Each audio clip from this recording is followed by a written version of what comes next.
Okay, Mr. Gold, are you familiar with Florida Statute 944.512? Yeah, that's a little thing we call the Son of Sam law, which incorporated into Florida law, obviously began in New York. Basically says you can't profit from crimes that you've committed. And now he sounds like he's working with the defendant to make a movie. Paul Townsend is here. He is joining us, a criminal defense attorney. He's also with Marie Pereira. She is here, former prosecutor and criminal defense attorney herself. Paul, let me start with you.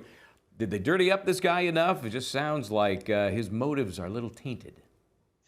Yeah, this is a classic example of the prosecution doing exactly what they need to do in order to prepare for a defense witness. They went back, they listened to the tapes. It can be excruciatingly painful and boring at times, but sometimes you hit gold. And that's what they did here. They got this conversation.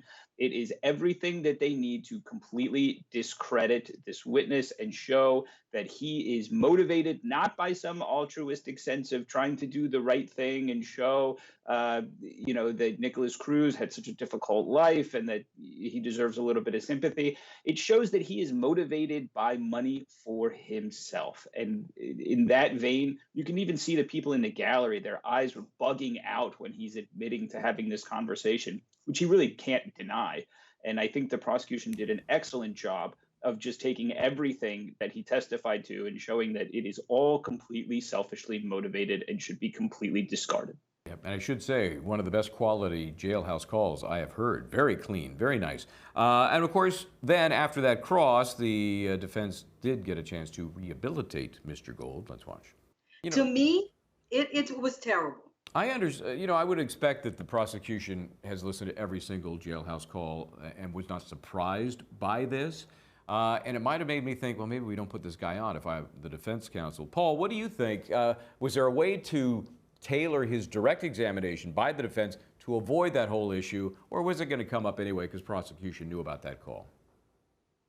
I don't think there was much the defense could have done to avoid it. I think this is a scenario where you have to wonder if the defense was as meticulous in going through all the jailhouse calls as the prosecution. If I'm Nicholas Cruz's attorney and I have, an army of people sifting through his calls and they come across that and they flag it for me, I am seriously considering whether or not I'm actually going to put this guy on. I probably don't. I don't think that there's enough in what he testified to on direct that is going to negate the damage that call does. So I don't know that they even really knew about it before they put him on. I think the prosecution should be commended for being so meticulous in finding that call and getting it ready for this witness. Yeah, I mean, it was brutal. Can you imagine, you're going through call after call, hour after hour, it's just mind-numbing, and then boom, you hear this, and then you see this guy is on the witness list. You're like, bring it on. This is going to be some fun. And it really did blow up, on the defense. I'm not sure you're right. I think you're right, Paul. I don't know that he had anything aside from that call that really helped Nikolas Cruz that much. But again, defense doing the best they can to save this guy's life.